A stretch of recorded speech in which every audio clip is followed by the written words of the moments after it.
Hey everyone, a very, very warm welcome. Once again, a very happy Friday to you.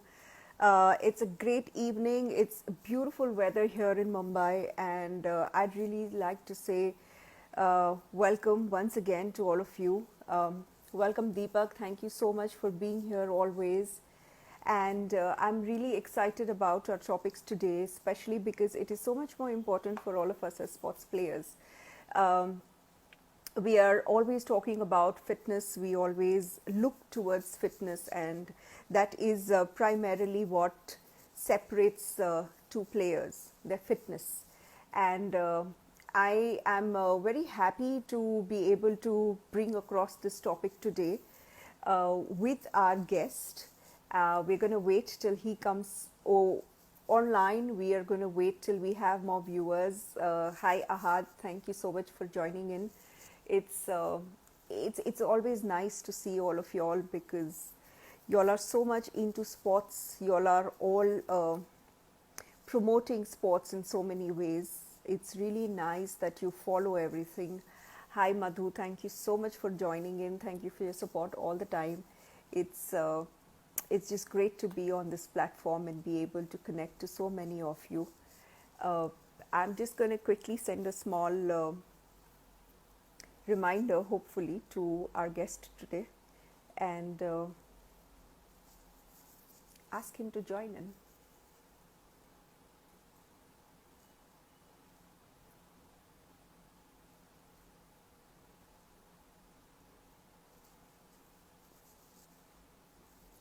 Hi, Vikram. Thank you so much for joining in. Hello, Nikhil. Hi, Kushi. It's great to see so many people. Um, Thank you, Deepak. Thank you so much. We have our guest today online, and I'm just going to get him on live. It's nice to see you are back in Australia, Vikram. I hope you've had a smooth flight back home. I'm live with Dion Sores, our guest for today. Hi, Dion. Hi Sonali, can you hear me? Yes, we can. Just a little pixelation in your video, but we're good. All right.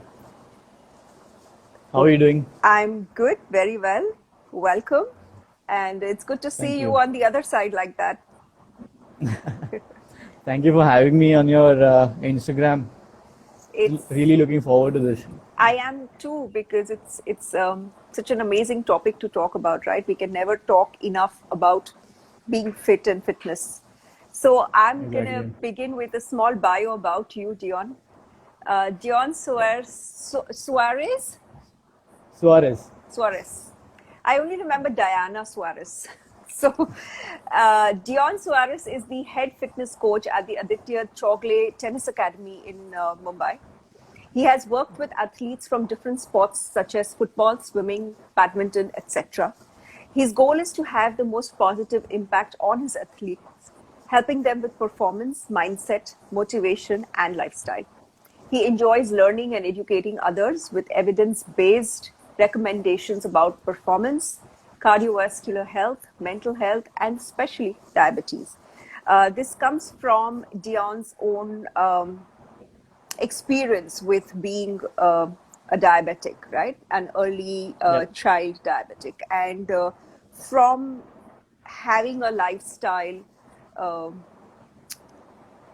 what would I say, a limitation, I would not want to call it a disease, but from having a lifestyle limitation to now being into fitness and not allowing it to restrict you in your journey, it's absolutely commendable, Dion, and which is why we have people like you who are here on these platforms motivating others. So thank you so much. Thank you Um, so much. Yeah. I'm going to jump straight into this question, Dion. Perfect. Yeah. What is the difference between having a fitness coach and say somebody who's a skill coach? Now, when I'm talking skill coach, I'm talking about all of the coaches out there for different sports who themselves take the drills, teach the training, do the coaching, right? So coaching per se involves the technique and the drills. So what then sets apart a fitness coach from a skill coach? Perfect. So as you mentioned, a skill coach is someone who basically will teach you the sport. So you're a five year old, you want to go learn football, for Right, instance. So you'll right, have a skill coach. He'll teach you the drills, how to juggle the ball, how to develop your skills basically for the game. right, Okay. So as and when you progress, you want to be fit enough to basically compete, right? If you're doing it for recreation, it's a different matter, but still you want to be fit. Each sport has its own physical demands, and you have to meet them if you want to succeed at any level, right? So that's when a fitness coach comes in. Basically, a fitness coach will specialize according to what your needs are, what the sport requires. So uh, basically, it's a specialized field. You have different doctors. Someone will specialize in your heart. Someone will specialize in something else. So basically, that's the difference. Again, what happens is why we have a lot of skill coaches taking the role of, handling the fitness as well, is because um, maybe sometimes in some areas the fitness coach is not available. You don't right. have, coaches with that amount of skill who can Also, teach you if the I can fitness part say, of it. Dion, there's a lot of unawareness about someone being a specific skill coach, a specific fitness coach, until you've really reached that higher level of pro sport playing or being someone who's representing India and get to that level, uh, when then all of this is introduced to you, right? We've heard Uh, about it with, say, cricketers and other football, like you're mentioning. So having a fitness coach right at grassroots level would be such an added bonus. Yeah, definitely. Because usually we compare Indians to global stage, Right, and at a global stage, fitness coaches, even mental coaches, physiotherapists are there right from the beginning. right, That is why they have a very good base, and right, when they progress, it becomes easier for them. right, So in India, I think right now everyone doesn't know what a sports-specific fitness coach can do, how right, he can help you, right, and that is important. Like the more people are educated. Also, it comes to goal setting. Like if in case okay, I want to perform at a higher level, then you can start taking help of different specialists in your area. right, right. So tell me then, as a fitness coach, what really are the key aspects of fitness coaching? Okay. First of all, you have to make, as a fitness coach, you have to understand what their athlete needs, because as every person is different, you need to be able to identify, what are the strengths of a player, what are the flaws where he's lacking, maybe some kind of physical limitations. So then you have to tailor make it to everyone. Like obviously, you can have you even if you're working in a team setting, you need to make sure that each player is different, so you have a different program to make sure they again, in a team setting, a player will have different positions Right, that will require different demands, right, or each player has a different style of playing, so then you have to tailor make it. That's where the fitness coach can really help you right, against the skill coach, going back to the previous topic. So right, uh, that's a basic thing. Again, a fitness coach can basically help you learn more things. So as what I do with my athletes is I like to educate them a bit more about their body. right. You know, a few things you can remember. If you're doing, basically what I like to do is, usually players who are competing are traveling All the a lot time, of time, all the time. and sometimes if you're working in multiple players, you can't travel with all of them. Right. So I think it is very important to educate that player how to do certain things when they're traveling on their own, how to they know what they have to do, so they Right. don't feel lost. So, as a Yeah. fitness coach, does it also come from a lot of study then of human physiology, of the makeup, right from the muscles to your bones to everything, so that's when you can individually tailor make, identify what their body is, what even it looks Yeah. like for say a footballer, like maybe a certain part of their body needs to be heavier, legs they may need to be lighter on their legs, there might be so many things like that, right? Yeah, so each sport is completely different, so they have their own demands, and yeah, it is very important. There's a lot of study that goes into it. I just I mean, I realized that as in when I got into this, I Right. thought it may be a few manuals. I really do a certification and I'll be done. But it's not like that. It's a part of medicine. It's a science. So Okay. it's continuously evolving, and Right. you need to continuously update yourself. So there's a lot of studying going on at every part. You need to be updated.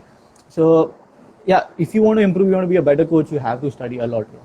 Right. So then you would suggest that if you are at some point in time being a coach and you are a skill coach, so say you most times you have ex players who turn into coaches for a particular sport, having either somebody who is a separate fitness coach associated with you, or you yourself have to study as much of all of this physiology and all of it to actually be at par with somebody who can give proper fitness guidance. Yeah, it's definitely good to have like a mentor, to understand better what you're doing. Initially, it might be difficult. You will obviously need someone to help you transfer your education, your theory into practice. Right. So it's good to have a fitness coach with you along, like, Right. when you're Right. transitioning. So can we touch upon few more aspects of what really fitness coaching is all about? So what would you do Yeah. in a session? Like how do you break up your sessions? How do you identify? What do you do?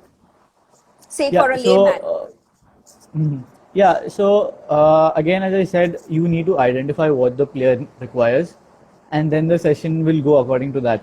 So, uh, if a player lacking, say a player is very fast, okay, he has all the speed required, he is agile, but he lacks strength, Right. or maybe he is injury prone.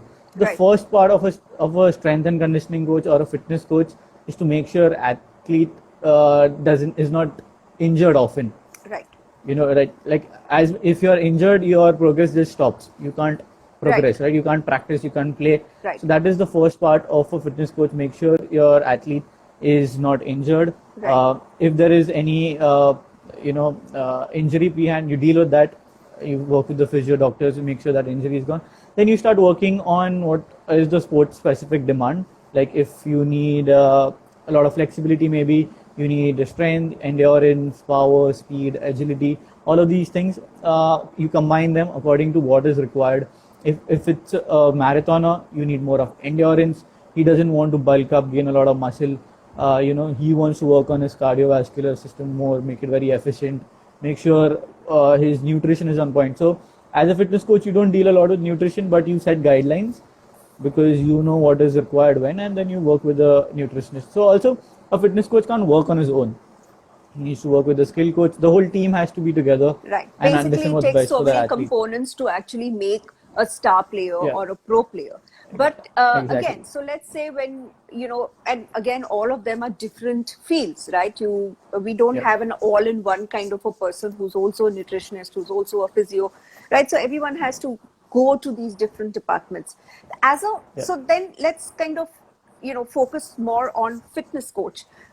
Would you say identify for me what exactly is the strengthening, then what exactly is the endurance, what really is agility, what really is mobility? So of course most players know these terms, right? Most sports players would know, athletes would know, but really what are the minute differences between all of them, and how is it that each one of them really plays an important role in any sport? Yeah. So let's take an example of a football player again, I think, Right. or a cricket player. Right. Yeah, I think cricket is a much more well-known term. So a cricketer won't require a lot of endurance. I Okay. mean, he does require. He will run between the Wickets wickets. or run Yeah, when there is a, but yeah. yeah. But again, the running is not compared to something like a footballer, Okay. right? Right. Because they are always on a running and stopping basis. Right. Or tennis Uh, or uh, badminton for that matter, when you're yeah, continuously exactly. running. Yeah. So the intensity is less in cricket, but like obviously you need a good power generation, because if you're throwing the ball, if you're bowling it, Right. so you need to make sure that the transfer of power is good. So you work on the power aspect. You want to generate as much strength in the least amount of time Right. for power. Right. Again, the same comes with batting. Right. You need to hit the stroke as fast as possible, react. So over there, you will work on a player's strength, yeah, and then power, speed as well. But again, now speed will be not as much for the bowler as much as the batsman, because bowlers are focusing more on their throwing. Batsmen have to run between the wickets. So again, it comes to the sport, it becomes very specific. Generally, all the components of fitness, like that, you would say, mobility, stability, strength, endurance, power, speed, agility, everything has to be worked with every athlete, but just that it's at different levels. Right. So you just need to uh, focus on what the player requires more. Maybe a player will come to you with already good levels of endurance, but he needs some more power, then you'll work with that. Right. And what exactly is then mobility? Are you talking about your, is it mobility of your joints? Is it mobility of, what do you mean by mobility in that case?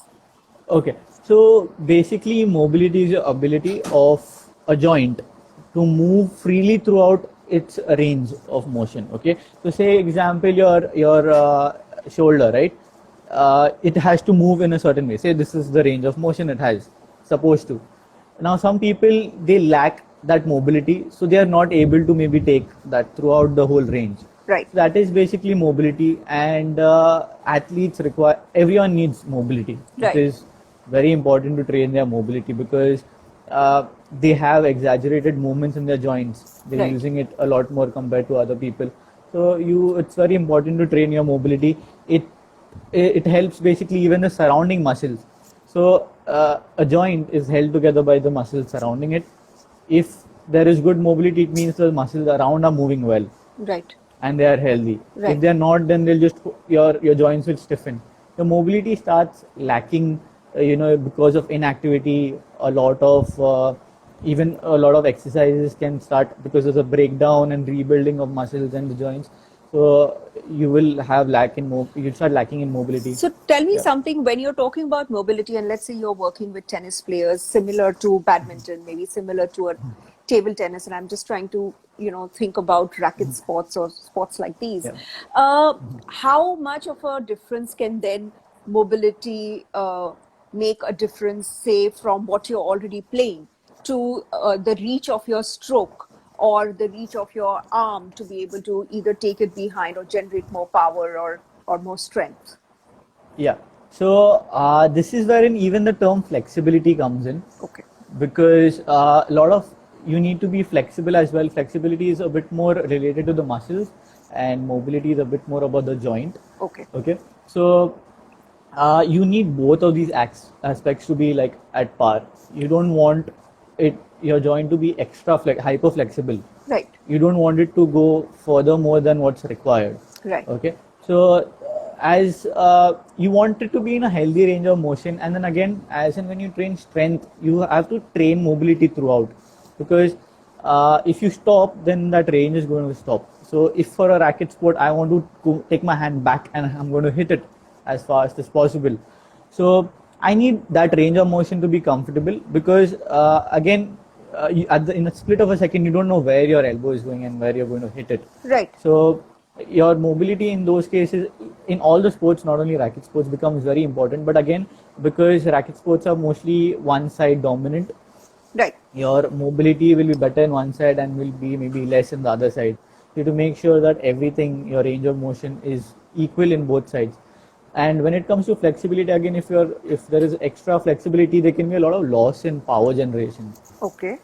Okay, so because your joints are, once they start going ahead of what the required range of motion is, then all the strength gets transferred to stopping that joint from going further back and snapping out. Right. So is So this also where when the coaches talk about technique, is that what really comes yeah, into play, right? When yeah, you're talking about yeah. technique, so it's about how further back do you really need to kind of generate the power? How much do you need to be able to get, say, to the shuttle or get to the ball? Yeah. So technique is basically it's a general thing, like at grassroots levels or at beginning, that coaches will teach you.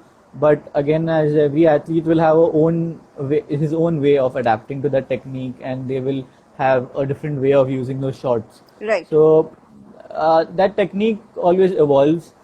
Again, as and when you play, you'll realize that during the games, a different technique works for you, Right. or if you are, again, you won't always take your hand through the range of motion. If sometimes you purposely want to play a lower shot, like you want to put in less power or whatever. So that depends according to the sport. But as a fitness coach, I want to make sure that my athlete is comfortable throughout that range of motion. Right. If and when required, everything is there for him. Right. Nothing lacks. So he can perform the best. He doesn't feel that, okay, I'm feeling stiffness. As I take my hand on top in the middle of the game, I'm getting a pull, or I just can't use that shot effectively.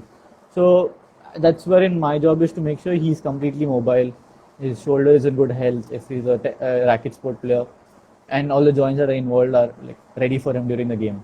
Right.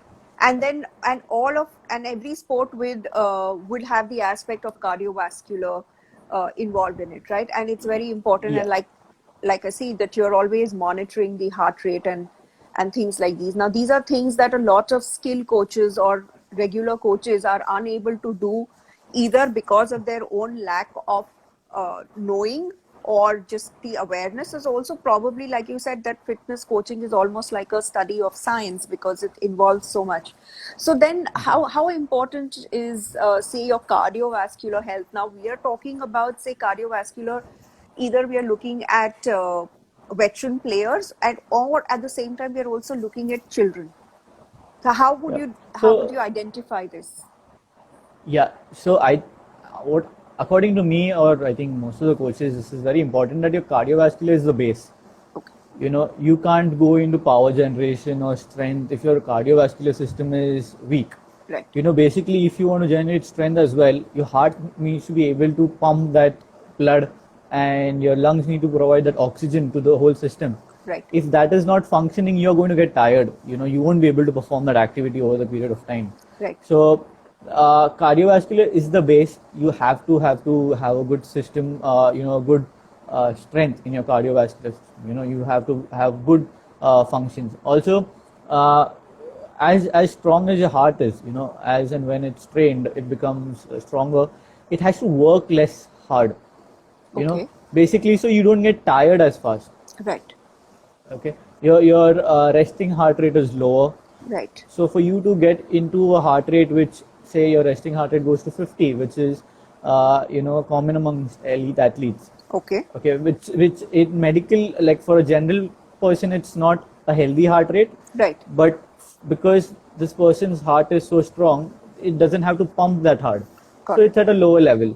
So for him to get into a place where his heart rate is really high, it takes a longer period of time compared to other athletes. So again, Right. his expenditure is less, energy expenditure is less. And So which that is is an where you're advantage. able to endure the sport more, or endure the Exactly, game. yeah. And Yeah. they say, you sustain the game longer, or you last in the game longer. And that is where this cardiovascular actually comes into play. Perfect. Yeah. So the fatigue sets in very late.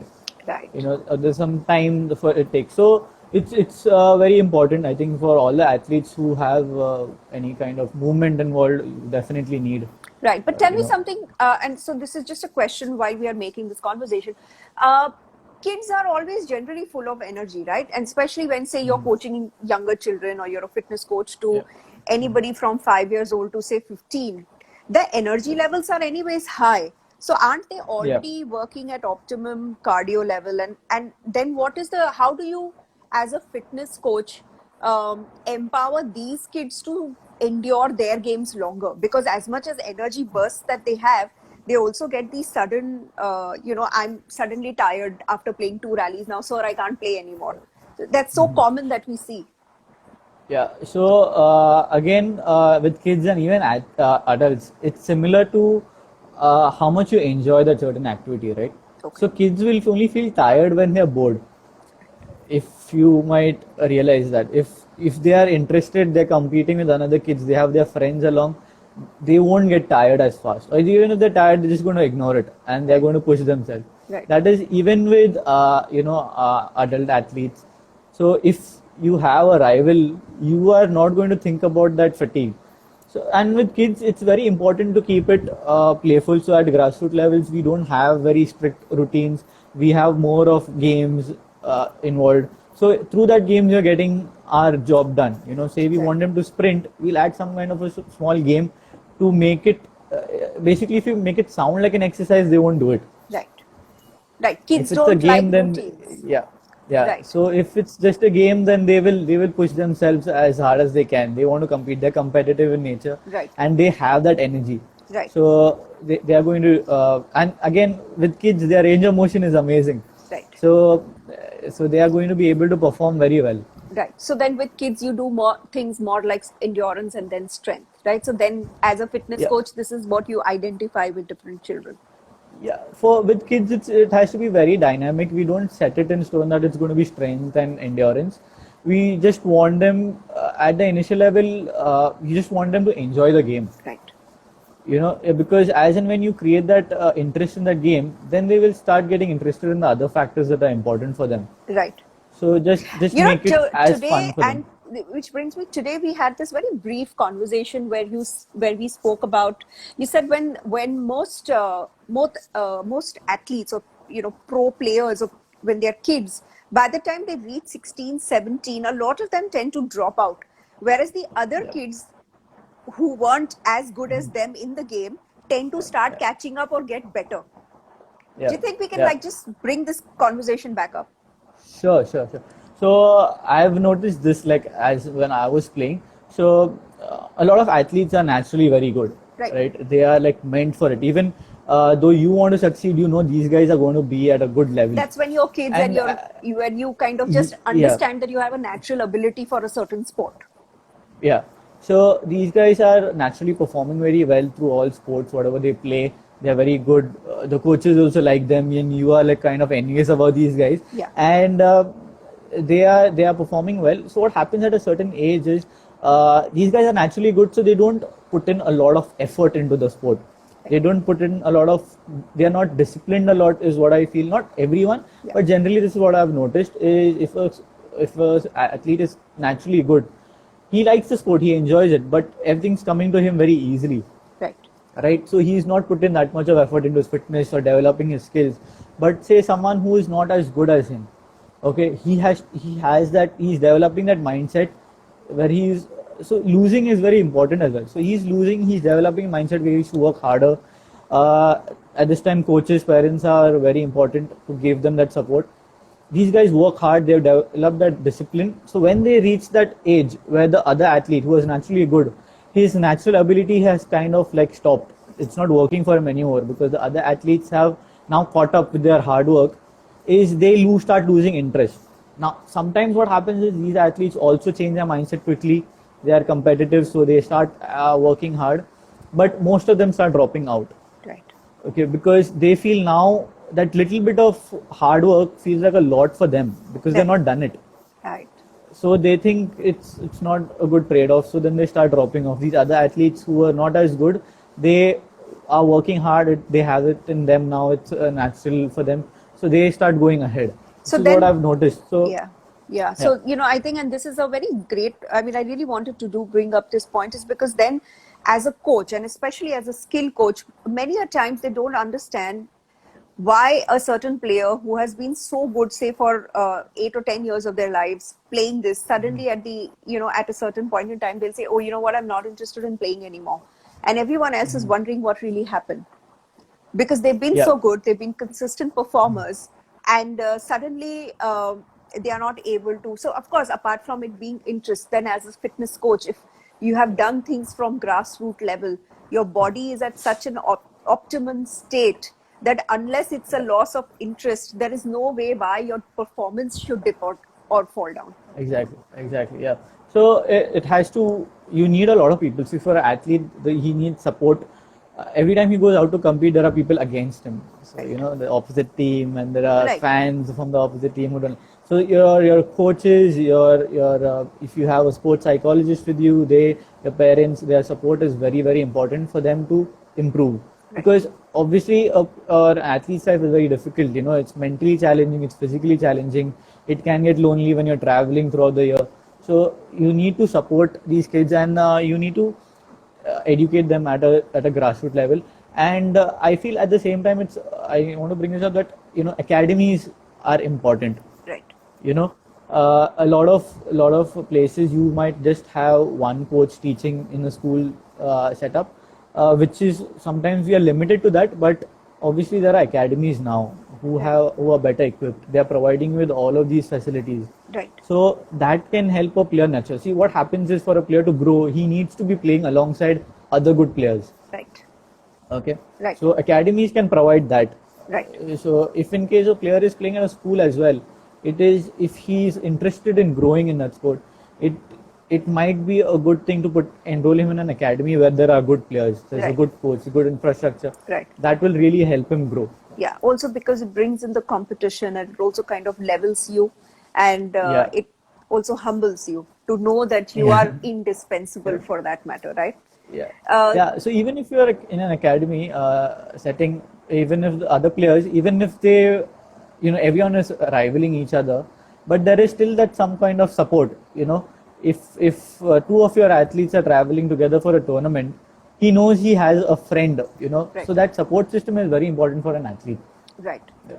So, Dion, we had an article from you this week, and we spoke a lot about the importance of hydration. Yeah. All of us know that yes, our bodies are made of water, our brain requires water. Coaches keep telling the kids, and I'm talking primarily skill coaches, keep telling the kids, okay, drink water, take a water break, take a water break. Can you explain more the emphasis of really Yeah. being hydrated?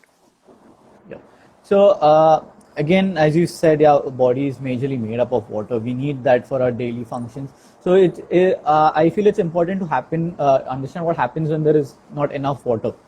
Basically, if you understand what happens in a dehydrated state, then you know what you need to do to tackle that. If you know what's the problem, then you can find the solution. So once your body is dehydrated, so your plasma volume increases, so your heart rate will increase, your body is not able to cool itself faster, fatigue starts setting in. If you're dehydrated, it affects your sleep. So because of sleep, you're not able to recover the next day. So that again sets in a chain of events where your performance are dropping. Right. Recovery is very important for you to be able to play the next day. Right. Athletes are usually practicing 6 days a week, so that's we know how important it is. Again, even a drop of 1 to 2% of body water weight, can start setting in these chain of events, start hampering your performance. Also, you've seen that athletes are always entering games already dehydrated. Because Why would you say? I mean, how would you put that? It is because athletes usually are not, they don't have enough information about how to hydrate. Okay. Everyone tells that you need to have around 3.7 liters or to 4 liters depending on your body weight of water. You need to have that much of water, right? But a lot of times you can't have that much, and I've realized that it is obviously the athlete needs to know this, but the supporting staff like the coaches and the parents who are traveling, they need to pay more attention to this. Basically, if I'm there, I need to be the person who's giving my athlete water, reminding him to drink water. Okay. Because his mind is at the game. Water, we always talk about protein and food. Water is always neglected. Right. You always have water when you feel thirsty. Right. Very few people are disciplined enough to have water when they know, okay, I've had water in the last hour and I need to have this much water now. Again, what happens is you start losing water through sweat during your sport, so it starts there is a decrease in the level of electrolytes, sodium, potassium, and all of these things which are important for your body to function properly. Yeah. So again, once these things start going down, you will feel the weakness, your fatigue sets in. So that's why it's important for you to have water, and also carbs are important, a source of energy, right? So if you're having it through water, it's ingested quickly. So in that article itself, I've given a few guidelines, how you should have it according to when 4 hours before the sport, maybe you have 5 to 7 ml of water according to your body weight in kg. Okay, so all of these guidelines are there. Again, it is not set in stone. Everyone is different. You need to adapt. So maybe if you don't sweat a lot, you can stick to these guidelines. If you're sweating too much, you need to adapt. And as athletes, as people, we need to stop self-medicating. You need to start, I've realized that you need to So if this is what is more of a nutritional part, so you need to go and meet a sports nutritionist. Right. Okay. Say if this thing is not working, because water itself, say 1% of water weight is affecting your performance. So I think 1% is easy to rectify as well, Right. right? Before it goes to 5-6%. So Right. maybe you can do that, and anything that will help you improve your performance. Right. Water is easy, you can just drink it. So just add some sodium to it to keep your Right. some kind of electrolytes, and it's a very easy thing to do. Right. And I feel because now we're in the lockdown, you start practicing this, Yes. because you can't wait for yourself to go and start playing tournaments, because then you will be distracted. Right. Should I drink water? Should I focus on my game? Right. So once you start practicing this, now you just know, okay, I need to have only so much sodium with so much of water, and it's just going to be flowing perfectly. That's the reason why you practice. Right. Yeah. So, Diana, I'm going to just take a few questions. Madhu wants to know that, okay, while we were talking about strengthening and the different aspects of fitness. So when you are a veteran player or when you are a 40, 50 kind of a player, what kind of fitness should you actually aim at? And what kind of strengthening exercises also that should you focus on? Okay. Uh, First of all, it depends if you're 40. Are you an athlete already? Have you been playing? So assuming that Or we have two kinds of or maybe yeah, somebody who's been a pro player right from their childhood and have yeah, been playing over the years. yeah. So if you are a pro player, you've been playing over the years. Your fitness levels are going to be quite good, not bad. So you'll have a good base. You have good knowledge about your body, how it's functioning. Right. At this level, you need to focus a lot on your mobility, because your mobility takes into your motor controls. It trains your motor control. So as and when you age, you start losing motor control. So you need to add more of these things. Work on your balance. Again, when it comes to, I think mobility is very important. No matter the age group, you need to work on that. Right. Second, when it comes to strength, you need to know what you're lacking in, and then you start working towards those aspects. Basic exercise like your squats, push-ups, if you don't have any injuries, are the best. Keep your compound exercises there. Also, like without knowing the player, without assessing, it becomes very difficult to prescribe any exercises. Right.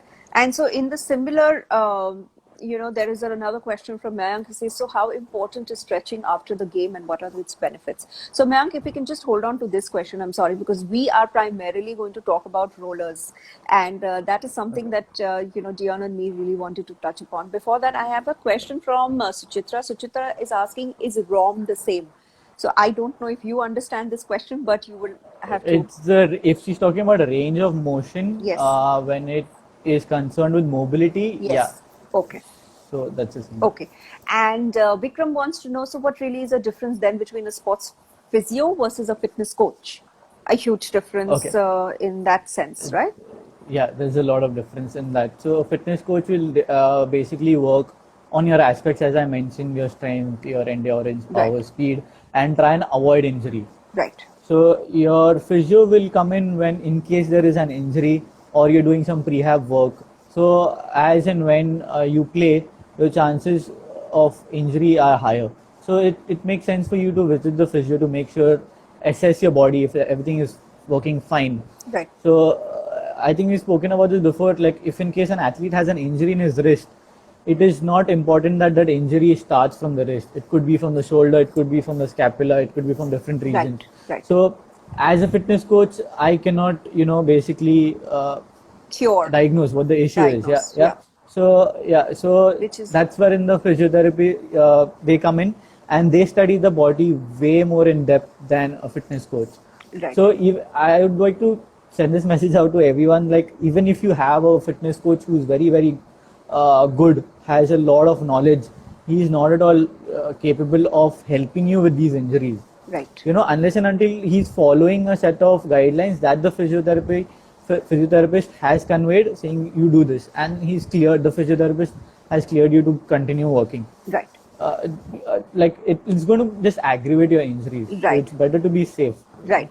There is Urvashi who's asking, what about players who start playing only at the age of 40? Like we addressed this question about pro players continuing later in the age. What about veterans or people who started sports at a later age in their lives? Yeah.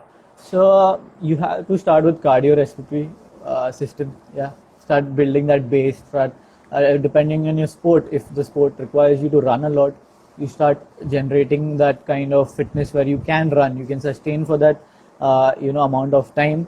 Then start working on your diet. Yeah, you work with the dietitian. Then you start building your basic strength, your lower body strength. You start working on your upper body strength. You start generating you're training your motor controls. Right. So it depends again on the sport. It is a bit difficult to answer the question like this. Not knowing, you need to know a lot more about like a person before you. Right. Yeah, you need to know a lot more before you can start telling them what to do. So Suchitra has one more question. A majority of teenagers face the problem of vitamin D. How do you really make them work on these without taking the supplement?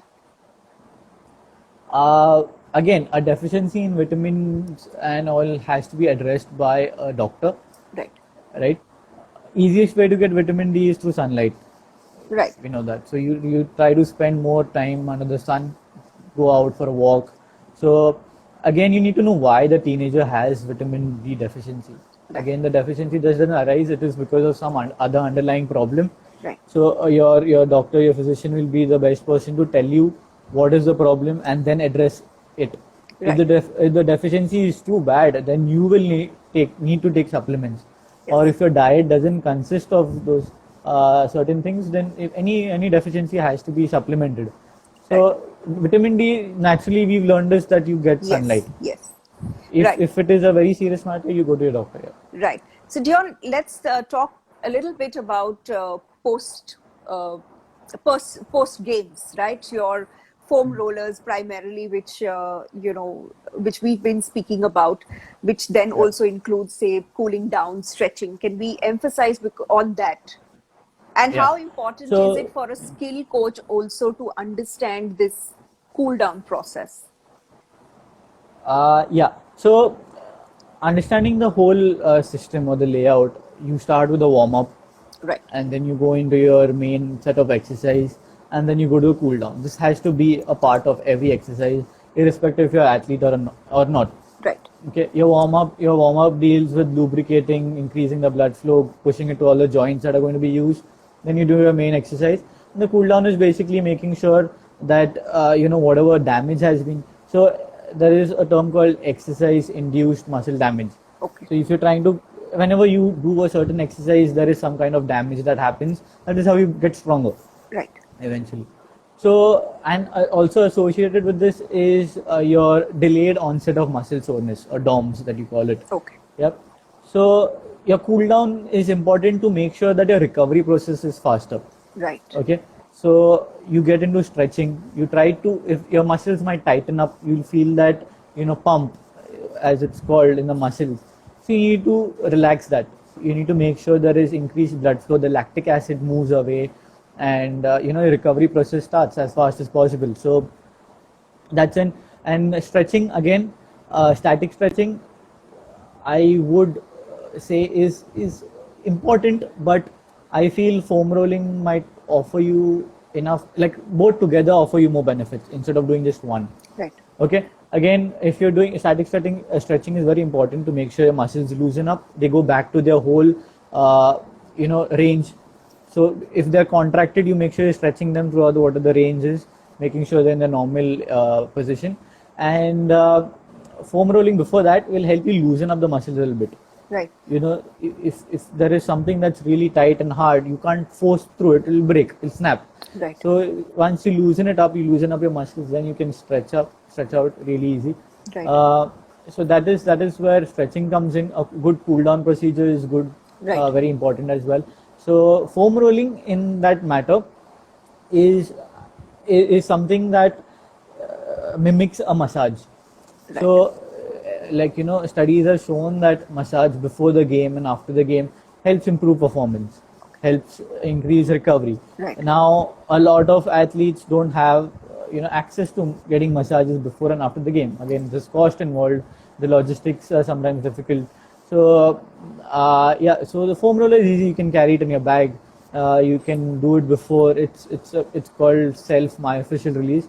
So it helps your body relax in the beginning of your game. I mean, warm up in the beginning of your game, increases the blood flow, and helps you cool down. Relaxes the muscle at the end. Right. So Also, another thing about uh, is foam rolling then as important also for kids? Like, they are naturally more flexible. They're naturally, the fatigue in their body sets in far, maybe later. The later, yeah. soreness is lesser than the ability to recover is less faster.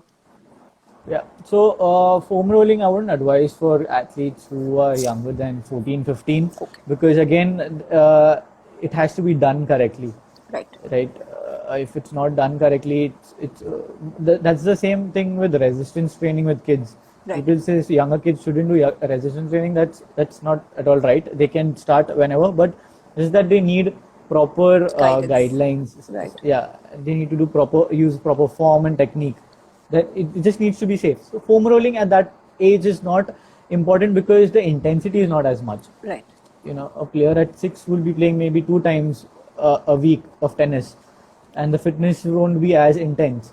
So as and when the player moves on, they're doing 6 days and maybe 4 hours, 5 hours of training a day, or even upwards of that. That's when this becomes more important because the time for recovery is less. Right. So basically, just trying to increase your recovery rate as fast as possible. Right. For younger kids, it's not as important. Right. And there was something that you were mentioning about foam rolling. I'm very sorry that I kind of cut you off then. Yeah. One thing that's associated with foam rolling is pain. Like when you foam roll, you feel pain. Right. So a lot of there's like some people say that you shouldn't feel that pain. Right. Because any sort of pain is your body telling you to stop. So you have to make sure. So if there's already soreness, you will feel that pain, but make sure that when you're foam rolling, you're doing it correctly. You can check out different YouTube videos maybe if you want to follow foam rolling, or you can learn from a coach. But make sure there's not much pain involved and you're not foam rolling on your lower back. Right. Yeah. So it should be basically easy, and it should actually give you the sense of release rather than discomfort. Perfect. Yeah, right. Exactly. So thank you so much, Dion, for being with us. And it's been a great session. Lots to learn about, lots to understand. And, the fact that you put in so nicely is that it takes so many elements to put and make a sports player. And this is something that I can't stop emphasizing on Go Beyond Sports, that it takes a coach, it takes a fitness coach, it takes a physio, it takes a dietitian, it takes a mental health coach. It takes a lot of people to actually come together to produce one pro player. So, somebody has made a suggestion that Classic Fitness Academy has posted a video on how to do correct foam rolling. So if there is anybody who wants to see, thank you, Veena, for this. I was a part of Classic Fitness Academy. Oh, lovely. There is also the article on hydration, which Dion has posted, and it's available on gobeyondsports.com. Please do read it. If there is anything more, if there is, there is feedback, if there are suggestions for any more kind of questions, any more kind of sessions that we can have, please do let us know. You can reach out to me on connect@gobeyondsports. And thank you, Dion. Thank you very much. Yeah, if in case anyone has further questions, need any guidance, you all can always contact me. You can send him a DM on my Instagram handle. That's there. Yes, and Dion's Dion's Instagram handle is all over my Facebook and my Instagram too. You can get in touch with me also to get in touch with Dion if you're unable to do it directly. And yes, to tell you that Dion has been coaching online as well. He does follow his athletes. It's not just about coaching when you are not playing, but he has been supporting them even during their games. So even if he's physically not there, he ensures that he's giving them guidelines before and after every tournament, before every game. So if that is something that you are looking for, do get in touch with the nearest fitness coach to you. Yeah. Thank you, Dion. Thank you so much for having me. Yeah. Thank Take care, guys. Bye-bye.